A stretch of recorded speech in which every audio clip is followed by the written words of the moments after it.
right now. I want to ask you that. Can you hear the music? Can you hear the music they're playing? You know?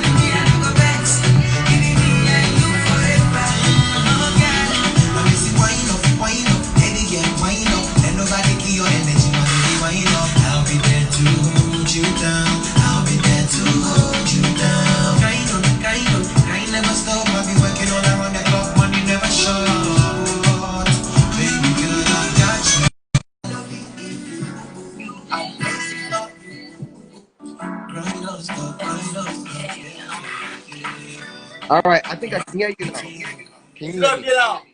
Yes, yes, yes. This is better now. Charlie, I be like, it be like the people don't make me do them. See that? People don't make me do them because they don't say today are the brand superstar, so people don't make me do them. Nah, Charlie, man, it's love. We're here now. Let's go. So Charlie, happy life. Yeah, life is beautiful, bro. How's you? Charlie, Holland sick of the coronavirus and things, Charlie, things make slow small, you understand? But still they inside. So definitely they inside, Everything is fine. Everything is gonna be fine, bro. No worries. Nice one. I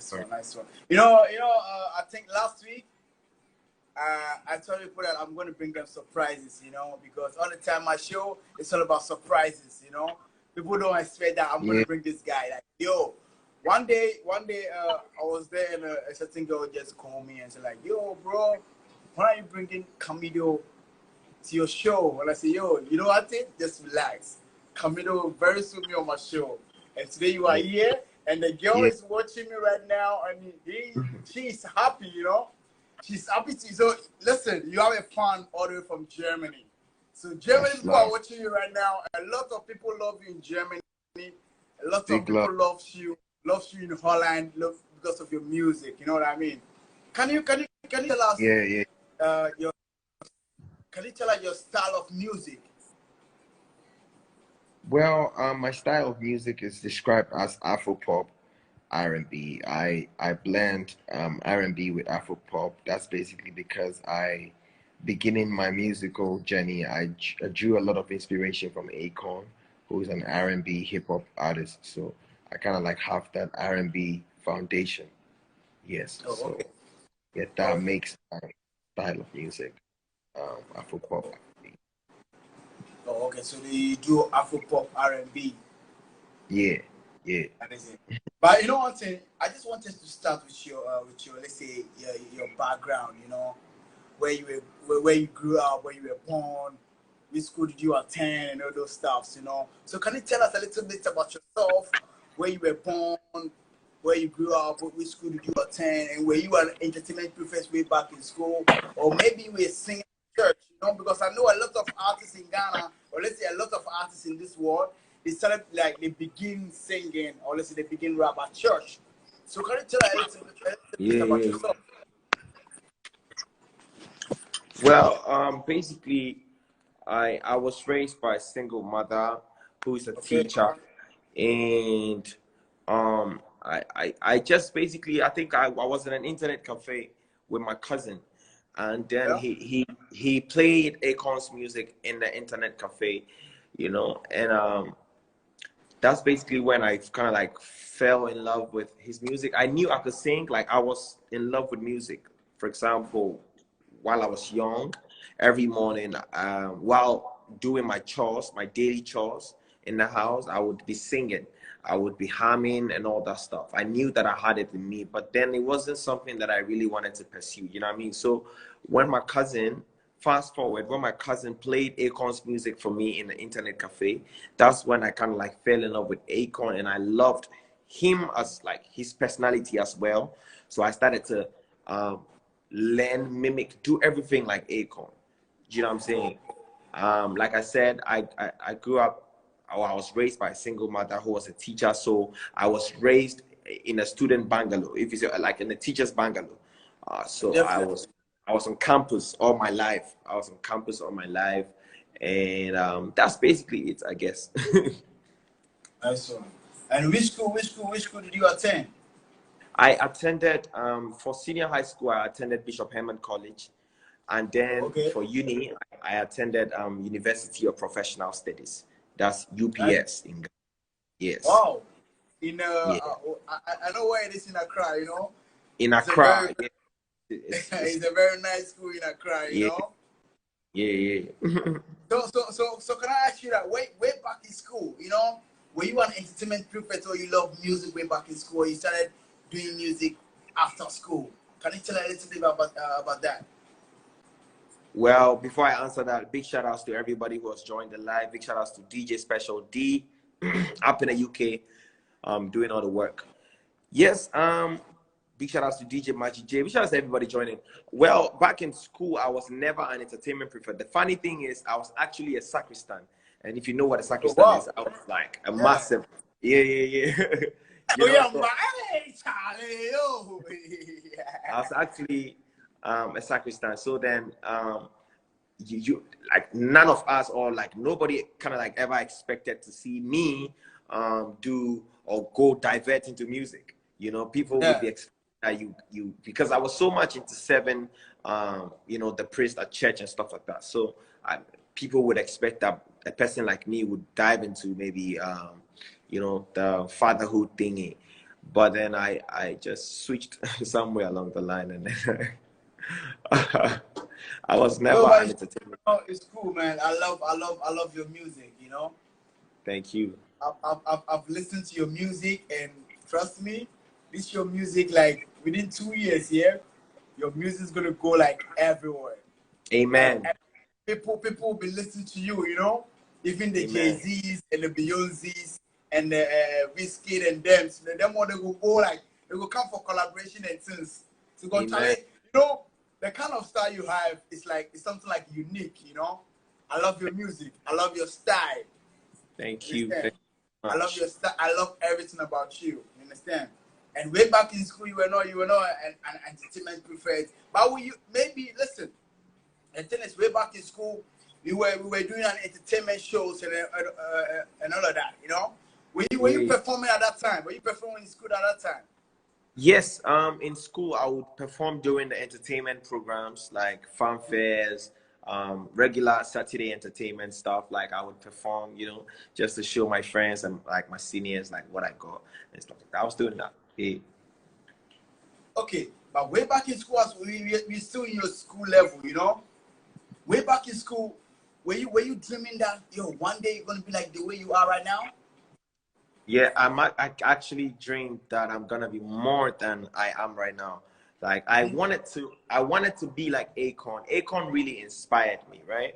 Okay, I loved how much he loved his music, and also like growing up, he has never stopped aspiring to be like a lot of stuff with regards to okay. being an entrepreneur, like being that icon of Africa where he goes back to he comes back to Africa to invest and to also change lives, you know, do stuff like that. You know, I dream to become like greater than just the musician. You know, I want to be like, you know, an icon. I want to be an icon. Yes, I think that's the word. Okay. So Yes. so way back in school, were you doing a rap or were you doing singing? I was into rapping. Like I think I began my musical career um, with singing, and then I quickly shifted into rapping. Yeah, I quickly shifted into rapping. Big shout outs to Sako there. He was also a big inspiration during that time, around the years 2008, 2009, 10. And I was doing like a lot of rap, you know? Yeah. Yeah, nice one, nice one. You know, he just really because I just Charlie in some of those one, in some of those I say the sound idea, you understand? So Yeah. Charlie, you know one thing, I just want to ask you that, you know, way back in school you were inspired by Akon and you were doing a rap and now you were doing singing. So can you tell me the difference between rap and singing right now? Because you were doing a rap whip in SHS and now you are doing singing right now. So can you tell me the difference? I don't know, like I don't know how to tell you the difference between rapping and singing. Rapping is pretty much like both of them is like involves the use of words, right? But I think that rapping has to do with sometimes tongue twisting. Both of them do the same thing. Basically, one carries a lot of melodies and one doesn't carry melodies. I think that's basically it. Yeah. Oh, okay. Rap just goes with the rhythm, right? And then the singing goes with a lot of melodies. Yeah, yeah. Okay. You got inspired by Ekow. Yeah. Why do you got inspired by Ekow? Why do you go inspired by Ekow? I don't know. I think that everyone, we all have our temperaments, right? And then every temperament with what or the stuff around the person that inspires the person. You know, that somebody could have a different temperament aside what I have, and then not be inspired by the things that I am inspired by. If you see what I'm saying. So basically, it just kind of like happened. Nature just like made me fall in love with Ekow. Like I said, I loved whom he was, like as a person, the way that he would speak, the way that he would perform, the way that he would start, like he would dress. He usually, like way back, I think Ekow used to do just white tees and just jeans, pants for just shows, and I loved it. And how he would jump into the crowd, it was so exciting. It was nice. And then for music videos, he would do a lot of suits, and he was just that type of guy that I was like, fucking with a lot, So it was just everything about Ekow. All right, thank you. Today you are live on Instagram at the same time you are live on Ghana Today Radio. Ghana Today, big shout out. Yeah, man. Yeah, because a lot of people are old people. You know how Europe is. A lot of people are home. Doing nothing, and our mothers, our fathers, they don't have Instagram and all those stuff. So this is the opportunity for them to hear who is Camidoh is. You understand? So especially this is platform for everybody to know what is going on for who you are, because this radio station is on one of the urban radio station in Europe. You know what I mean? In Europe and in Holland, we do Afrobeat, playing Afrobeat, bringing up a lot of artists on board and everything. So today, it's not only Holland people who are listening to you. Germany, Belgium, France, American people are also listening to you right now. People are tuning it right now as I see. You feel me? So, awesome. I just want to tell us, listen. So I know you have a lot of fans in Ghana right now, and a lot of fans are expecting more about you, from you. So let's say if I ask you that, if you get an opportunity to collaborate with an artist in abroad, who is your best favorite artist that you want to collaborate? You mean outside Africa? Yeah, outside Africa. Well. I never used. I always I always had artists like within Africa to do collaborations with, because I feel like it begins from like home. You need to like kind of like start from home, and then you start to jump outside. So I never really obviously want to do a song with Ekow, because he's like one of my biggest inspirations, right? I'll definitely want to do a song with Ekow. But I'm going to start from Africa. And in Africa, I like to make a song with Adekunle Gold. I like to make a song with Angelique Jo. These are like two major people I like to make a song with in Africa. But outside Africa, I'm going to have to like think a lot. I'm going to have to like go deep and think a lot. But maybe Ekow. So I want right. Ekow is your mentor, as you mean. Yeah.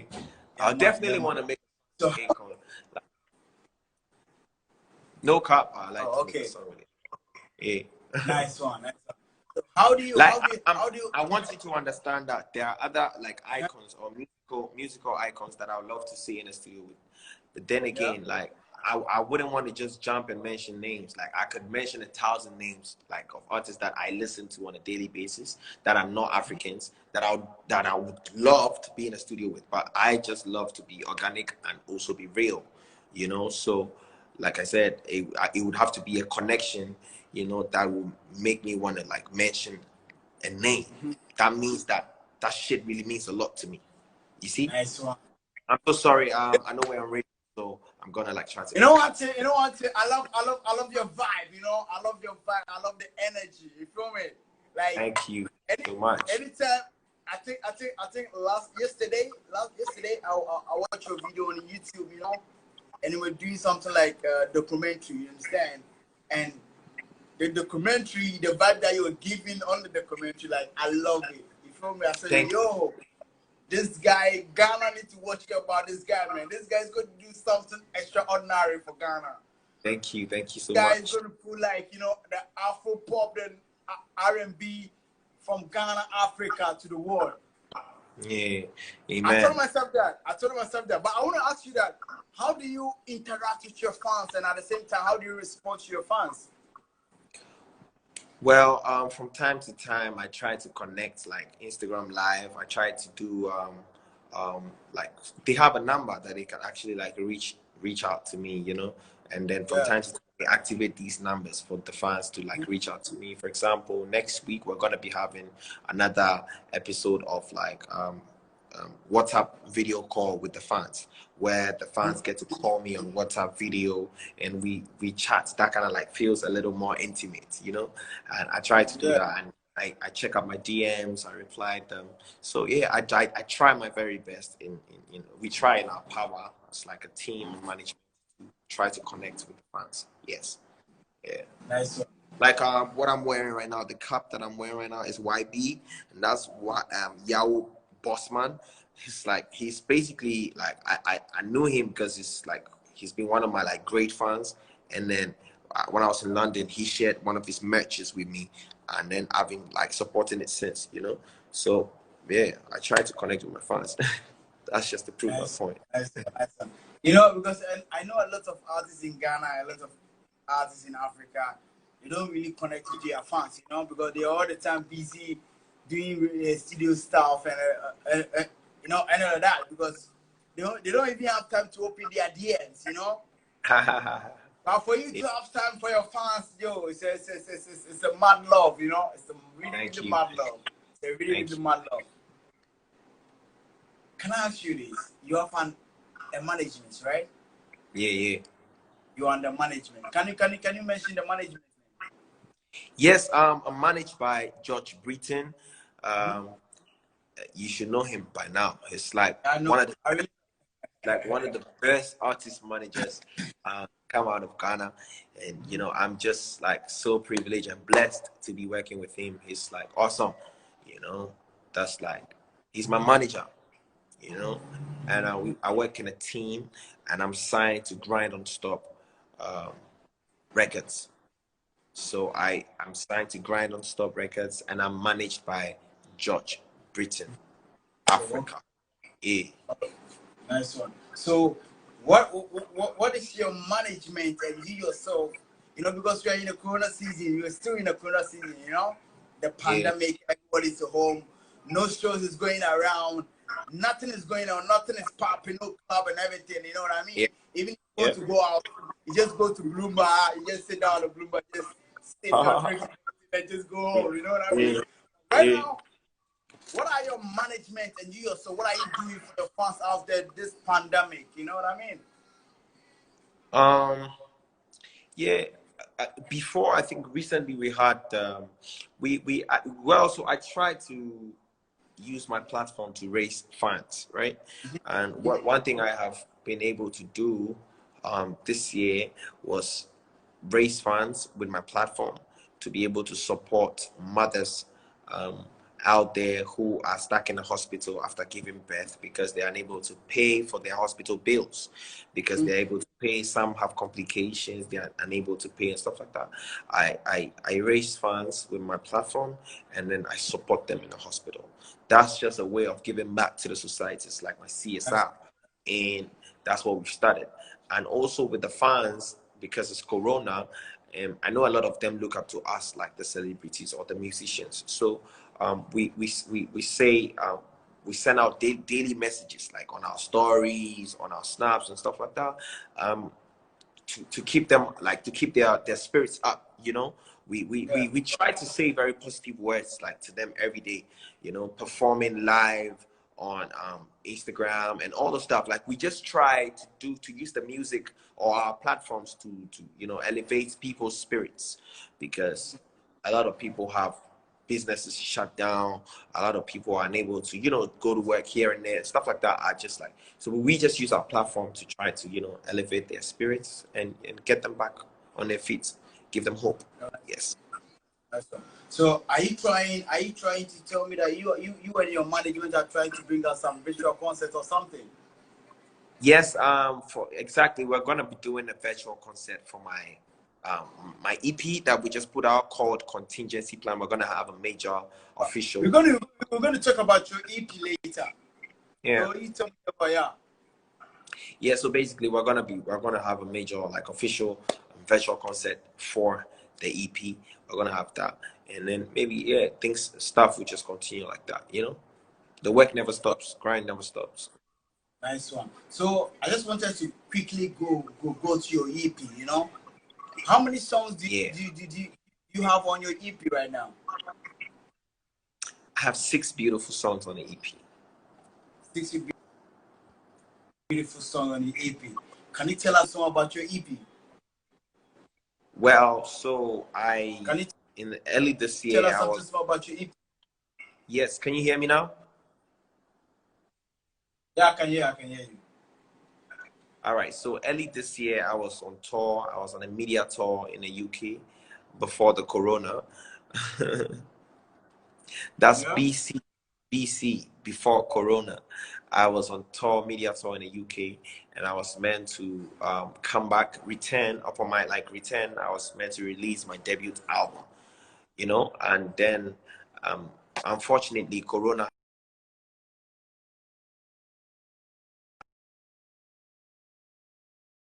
came back into a mandatory quarantine, 14-day mandatory quarantine.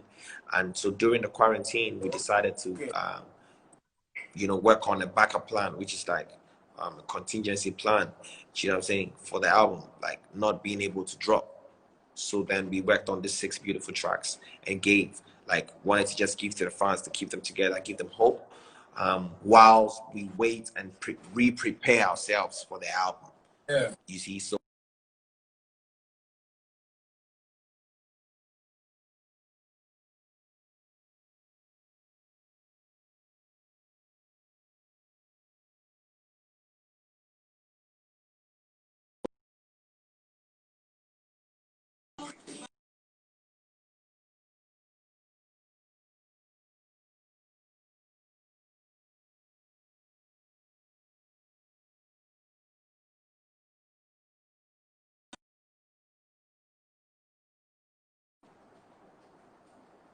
hello. I can hear you. Okay, so let me confirm. Did you hear everything that I said? Yeah, the network was messing up. So can you just take it All again? right, sorry. So basically, what I was saying, I'm gonna speed it up a little bit. So what I was saying is that I was on a media tour in the UK early this year, and the plan was for me to get back to Ghana, after the tour, come back and release my debut album. So then, somewhere along the line, Corona came up and kind of interrupted the plans. So I came back into a 14-day quarantine, and whilst in quarantine, we decided to work on this 6 beautiful tracks as a contingency plan for the album not being able to drop. You see, so this is just a prelude, just to come and just comfort my people, give them hope, whilst we prepare ourselves for the main album. Oh, okay. So according to what you said, you and your team, or you and your management, are trying to bring out an album. Yes. Oh, okay. Yes. So when should we accept the album? Or let's say accept the album is still gonna come, but because nobody can actually open the mouth and say that, from 5th of August or from the 10th of August or from the 20th of August, the world is gonna get back to normal. And with the album, I believe I'm a new artist. We're gonna need to put in a lot of work. And you don't want to put out an album and then the world is on hold and you can't move, you can't do a tour, you can't, so we are just waiting for the world to get back to its normal or default state, and then we can just move with the album. The album I would need to move a lot So we need the world to just get back to its default state. Okay. All right, anybody watching me live, anybody who listen to me live right now, it's 5 minutes past 8 p.m. Central European time, and we go to Ghana time. It's let's say 5 minutes past 6 p.m. in Ghana time, and we are still having a conversation with Camidoh from Ghana, Africa. Yo, Yes. we can ask you this. You know what? This might be funny question we are the one ask everybody. You know, people don't ask me say right now for my top say. Why you be Nigerian artist or you be Ghanaian artist? Yeah, it comes across like that a lot of times. Like, I am a Ghanaian artist. I am Ghanaian. The only thing is that I listen widely, and I listen to a lot of Nigerian, South African, and Eastern African music, and that kind of like influences my sound. If you see what I'm saying. So it's just my sound is just so different that people kind of like wonder and think if I'm Nigerian, you know. Okay. Because a lot of people are asking me that do you have a girlfriend? That is a funny question though. Yeah. Someone is asking me right now on the Instagram live right now is like, do you have a girlfriend? Well, I always like. Are you married? Or let's say, are you married? I always keep that question. I always keep it because I feel like I love to keep that side of my life private. Okay. So I keep it so that I understand. That one is a private part. You feel me? Yeah. Yeah, but I want to ask you that, this one is also a funny question, you know what I mean? Jollof rice and gobe, which one you the love? Which one you the love? Well, I actually studied economics in school, right? And gobe, as I know, can keep you steady and fit for a whole day. So eating gobe in the morning, you can survive the whole day without eating extra food. But eating jollof rice, trust me, you're gonna get hungry again. So I'll go for the local gobe all the way. Right. Gobe. Because I watched a video training here. Students they were in let's say dormitory, and their friend a friend of them just came to their dormitory and just called them that, yo, Dan, you guys get money, so you bet. Charlie, today be Gobe, everybody standing around, say, Charlie, Gobe, the survivor, you know what I mean? But I want to ask you this question, where do you see yourself in the next 5 years in this music industry? In the next 5 years, hopefully, I have been established properly in Africa, and beginning to shoot for the world. In 5 years, hopefully, by the grace of God, I have been properly established as an African icon, and then I start to shoot for the world. Yeah, it might be like quicker than that, but I'm just trying to be real, considering all other, having all other, things into consideration. Yeah. All right, we're going to take 2 questions before you go to your new song, Maria. Before you talk about your new song, Maria. Someone is saying that DJ Magic J says, so what's happening with 3FC production, and would you go back in the group balance with the KD bands?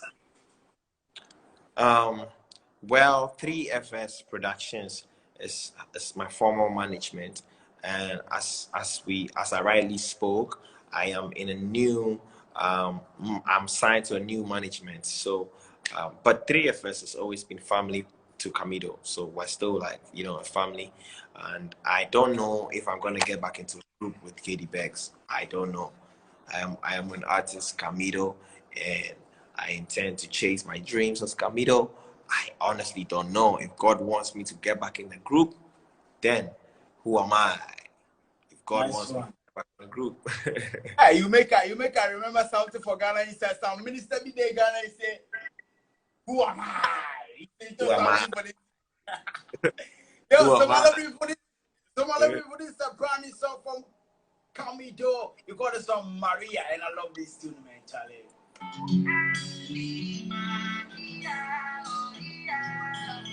Hey!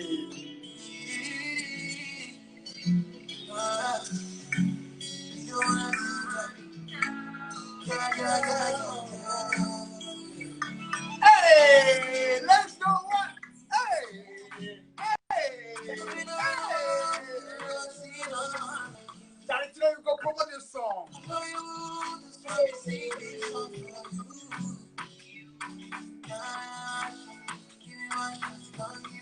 Yo.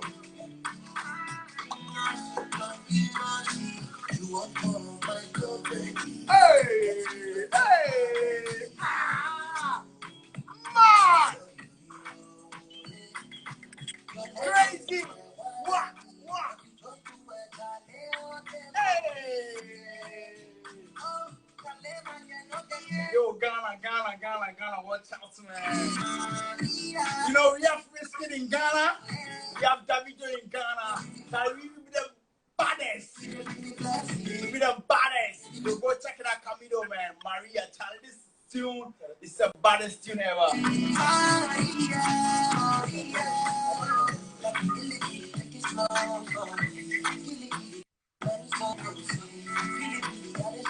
Hey!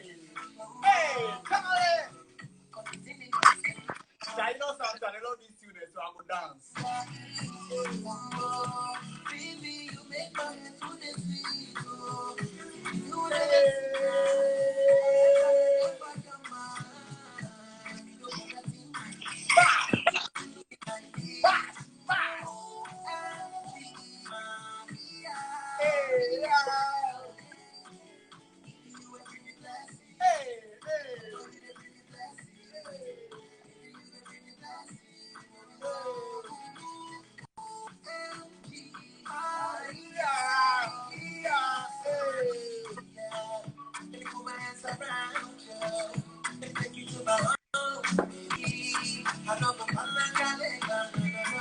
All right, this one is number 5 on the album, the EP. Some other people working out. Maria number 5. Track number 5 on the EP. Charlie, you know something? Me on your EP, there's still tracks on the EP. This one me at the low. This one me at the low. Thank you so much. Can you tell us what inspired you to bring out this tune? This is called Maria. And why do you name the song Maria? So basically, this song, I was just trying to address one of those ladies that kind of like have their man's back.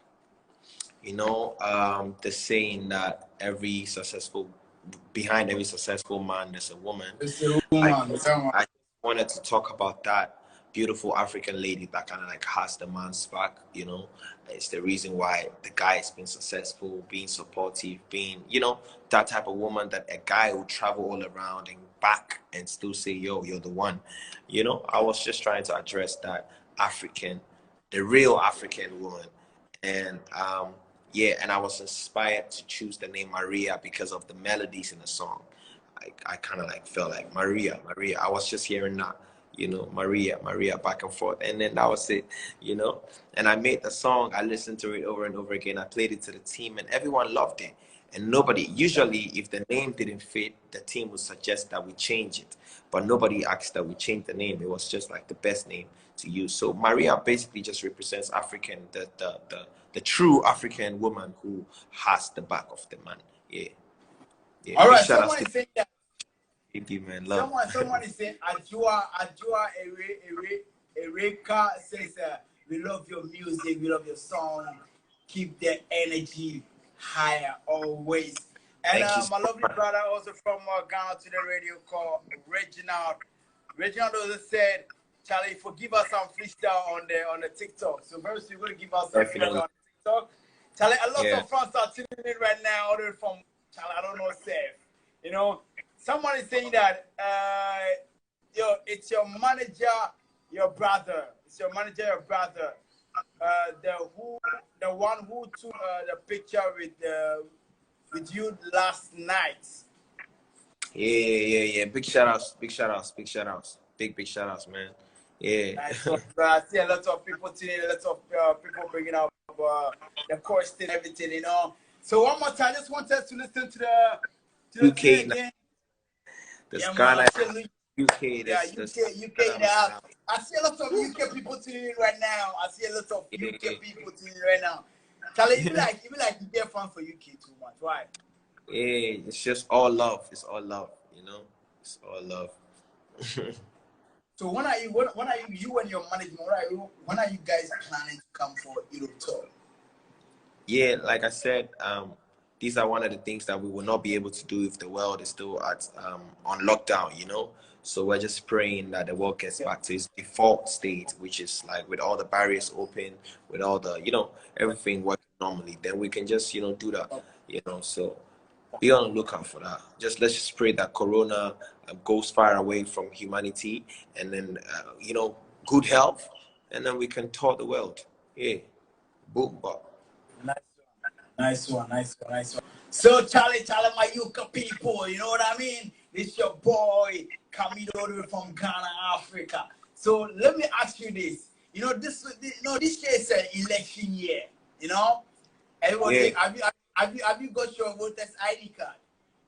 Yeah, I actually did. I actually got my voter's ID card. I was like very reluctant in the beginning. Then I woke and I was like, listen, I'm a citizen, and now it's like my basic right to vote for whom I think that is due and worthy to lead the country. And if I don't vote, I can't complain, or you know, or if things are going wrong.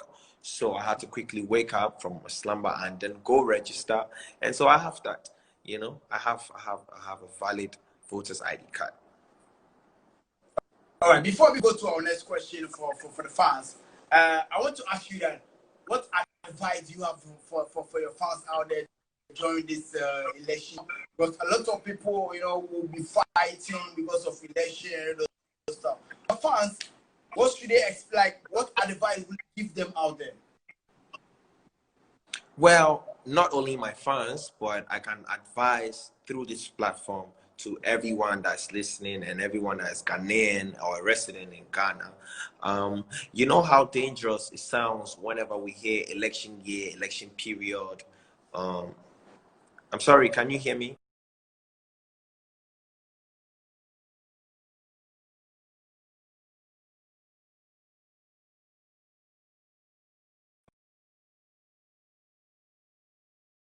So you know how dangerous it sounds, or like crazy it sounds when they say that this is an election year or we're in election period and stuff like that. People get scared, and you know, but I just want us to know that we are the world, you know, we are the world. So if we decide to live in peace, then we're gonna live in peace. If we decide to war, then we're gonna live in war. And you know, all the stuff that we used to see on TV of countries like, you know, jumping into war because of elections is real, and it's not a made-up story. You know, we should be able to understand that protocols are protocols. Once we follow them, we are sure to be in peace and to be safe. And you know, so let's just go out there and vote. Don't be scared of nothing. Just do what is right. Just, you know, go out there with no guns, you know, with a clean heart. Just go vote clean and come back home clean, and everyone else is gonna be fine. You know, so yeah, let's keep the peace that we already have. It's not easy to create peace, you know, from war. So please, let's keep the peace that we have. Yeah, I guess that's enough, you know.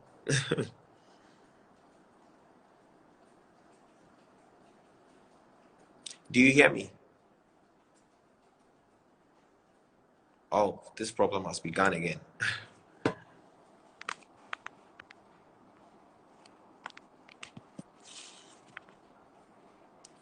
I'm gonna have to go off. I'm gonna have to go off the live and come back again.